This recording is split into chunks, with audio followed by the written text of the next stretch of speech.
What's up, wild ones? You're listening to Chaotic and Unbothered, the podcast where we say the quiet parts out loud, heal out loud, and do it all completely untamed and unashamed. I'm your host, MJ, and today we're talking about a type of pain nobody warns you about, the crash that hits after you leave someone toxic.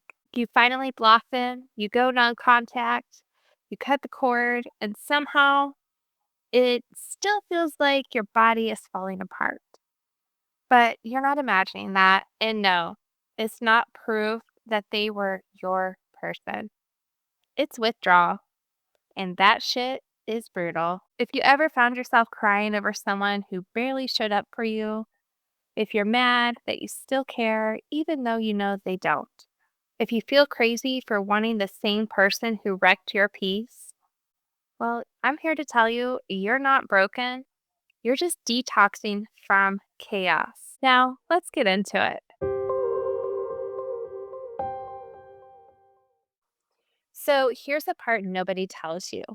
Even when you leave someone who was clearly toxic, the aftermath doesn't feel like freedom. It feels like grief. And the worst part, you start to question your own memory. You start to rewrite the story. You remember the way they laughed at your jokes, but not the way that they guilt tripped you into staying. You remember that one perfect day, but not the 3 weeks of silence that followed it. And why is that? That's because your brain is chemically wired to prioritize emotional highs. Toxic relationships create what's called intermittent reinforcement, random rewards that condition you to crave them even more. This creates addiction level attachment, not a healthy connection. So when that hit is gone, your brain just starts to panic.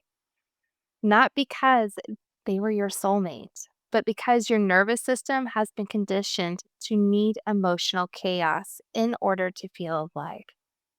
So let me say this again. You're not missing them. You're missing the spike. And when you realize that, the grief shifts. It still hurts, but how you know what you're actually grieving, not the person, the pattern. You don't miss them. You miss the version of you that was addicted to surviving them. Let's talk about the reality of emotional withdrawal because it's not cute and it's not easy. When people talk about missing their ex, what they're often describing is withdrawal. Let me break it down. You feel anxious the second you wake up. You check their social media without even realizing it. You scroll their old texts. You replay memories like highlight reels, but skip the parts that broke you.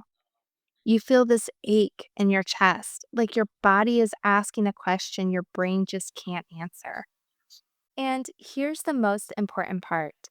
Your brain will try to convince you that this pain means something romantic, that it's proof they were your person, that it must be love if it hurts this much. But pain doesn't always mean something was real. Pain is just a signal. In this case, it's your body trying to figure out what to do without the emotional chaos it got used to. You're not weak. You're not broken. You're just in the middle of the come down. Here's what nobody prepares you for: the relapse moment. You're doing okay for a few days. You start to breathe again. You tell your friends, I'm actually feeling better. Then something stupid happens. You hear the laugh on somebody else. You see a car that looks like theirs. Or worst of all, you get hit with that silence. No text, no drama, no chaos, just quiet. Suddenly, you panic. What if I made a mistake? What if I was the problem? What if they're thinking about me right now? The next thing you know, your fingers are hovering over the unblock button. Your pride is on one hand, your pain in the other, and the silence, well, it's screaming. Someone messaged me this week and said, I'm doing fine, Then I saw his name pop up on my Spotify friends list and I just spiraled. I checked his Instagram, and even though he blocked me, I hate that I still care. And this is what I told her: caring doesn't mean you should go back. Craving doesn't mean they were safe. Missing them doesn't mean they were good for you. That urge to return is not your intuition, it's your addiction. And you don't owe that addiction another relapse. So, what the hell do you do when your chest is tight and your brain is screaming, just one more text? First, remind yourself that you're not trying to be strong. You're trying to stay safe. Here are three real things that helps, not because they're healing magic, but because they interrupt the spiral long enough for you to make a better decision. The first thing, shock the system. That's ice cold rag, frozen spoon on the chest, splash water on your face. And why? Because your body is in fight or flight. Cold resets the response faster than any logic ever would. The second thing you can do is move your body. Don't overthink this. Just stretch, walk, dance in your kitchen, pace in circles even. You're literally processing emotional trauma. So give it somewhere to go. Number three, interrupt the loop.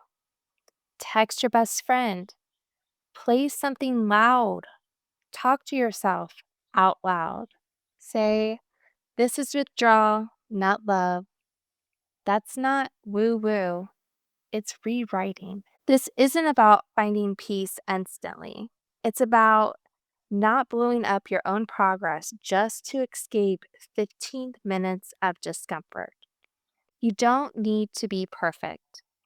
You just need to stay gone for one more hour. Here's the real kicker: this kind of pain tricks you into thinking you've lost something important, but you didn't lose the one.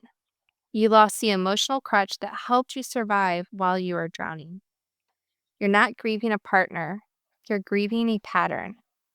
And that grief is necessary, but it's not a message to go back to them. You don't heal by pretending it didn't hurt. You heal by not texting them while it does. That ache in your chest, that's your nervous system saying, where's the chaos? I'm used to it. And your job isn't to fix the ache. Your job is to teach your body that it can feel peace without the drama. That stillness doesn't mean abandonment. That silence doesn't mean rejection.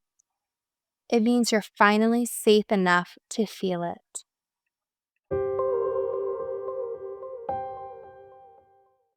All right, wild ones, let's make this week count. Here's your little detox challenge. Take a 7-day stretch starting today. Every time you want to reach out, track it in notes, on paper, whatever works. Instead of acting on the craving, do one thing we talked about today, and then share your ugliest, messiest win. Tag me at chaotic and unbothered and use the hashtag CUBDETOX, Cub Detox. Let's be the kind of chaos that rewrites patterns. And don't forget to download this episode, rate this show, and send this to a friend who says they're so done with their ex but keeps texting them back at 2 a.m. And this community, it's not about perfection. It's about owning your chaos, healing without shame, and being completely, unapologetically untamed. Remember, you're not broken. Own your chaos, untamed and unashamed.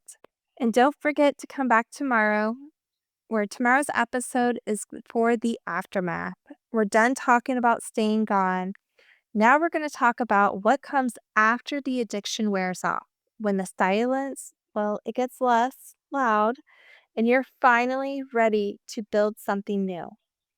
It's called self-bonding, daily habits that reprogram the need for chaos. Because Real healing isn't about replacing them, it's about no longer needing the hit.